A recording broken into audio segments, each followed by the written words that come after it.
Someone asked me, what do I do when I don't want to live without someone? Like literally, they want to hold off on all the fun stuff in their life so that they can do it with this person.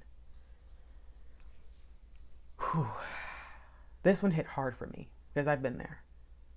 I grew up having a lot of crushes on people, and it wasn't until I was out of school that I realized I missed out on all the school stuff because instead of trying to do something by myself or accepting a date from someone who might want to actually be with me, I would have these crushes on these unavailable men and well, boys at the time, and maybe some men in college. And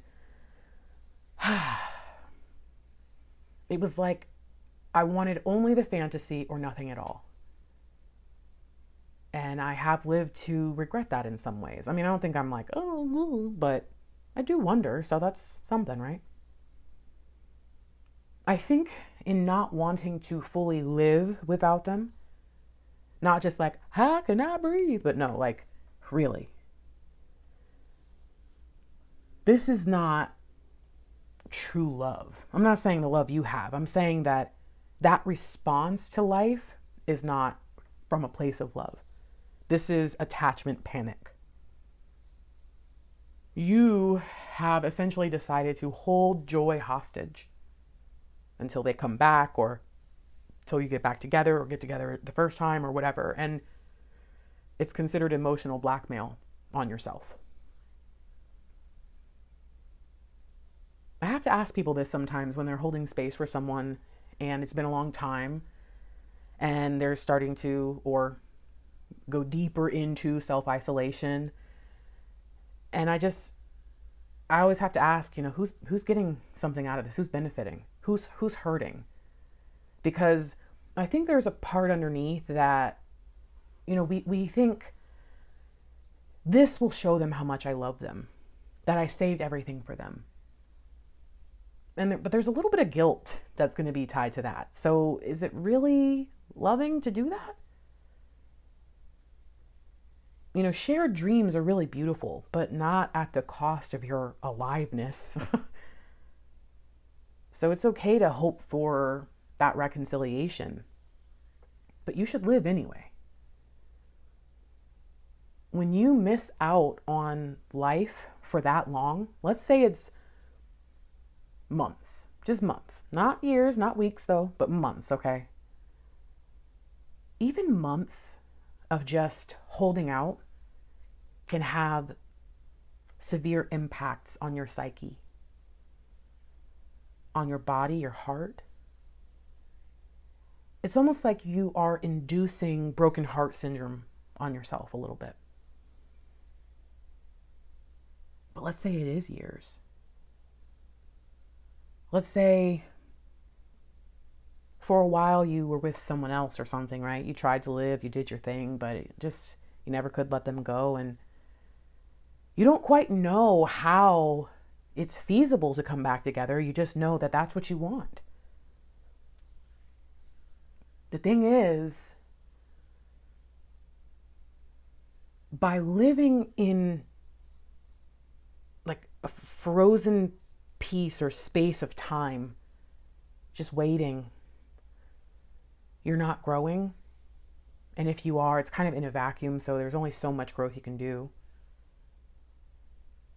You're not living, obviously, that's what we're kind of discussing here, but you're hurting yourself, thereby hurting the potential partnership that you are so hopeful for. And that's kind of messed up, that you are willing to make yourself so small and shrink yourself down. I mean, I already talked about the guilt of it all.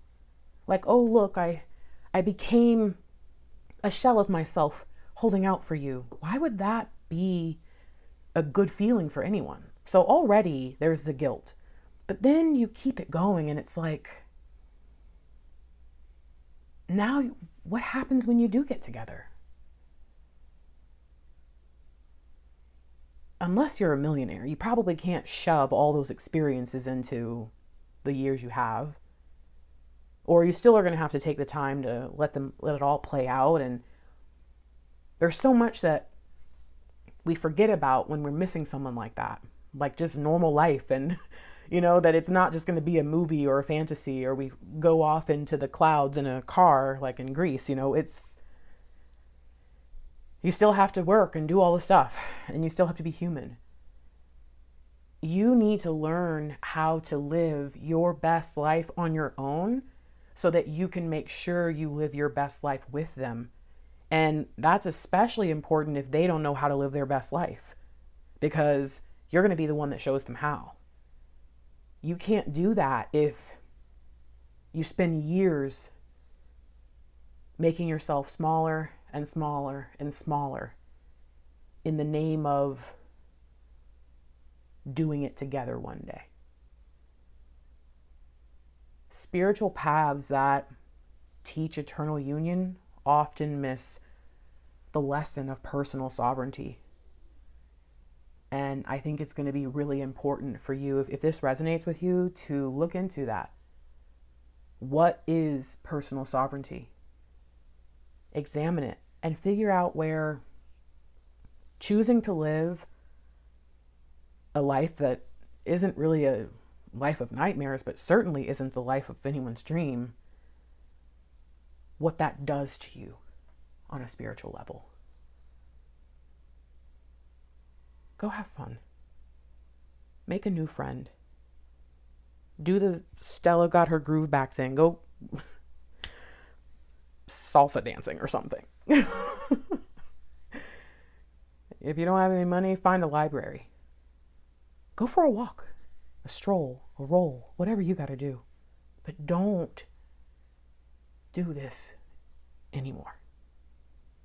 Because this person, they're going to want you glowing, flowing in love and light and happiness and peace and joy, not coming up from out from under a rock. Hey, what's going on? Hold on, I didn't pluck my whiskers. I love you. Good luck.